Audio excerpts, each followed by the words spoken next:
दिवाकर नमस्तुभ्यं प्रभाकर नमोऽस्तु ते। सप्ताश्वरथमारूढं प्रचण्डं कश्यपात्मजं श्वेतपद्मधरं देवं तं सूर्यं प्रणमाम्यहम्। लोहितं रथमारूढं सर्वलोकपितामहं महापापहरं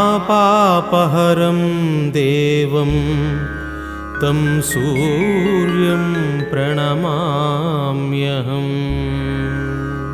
त्रैगुण्यं च महासूरं ब्रह्मविष्णुमहेश्वरं महापापहरं देवं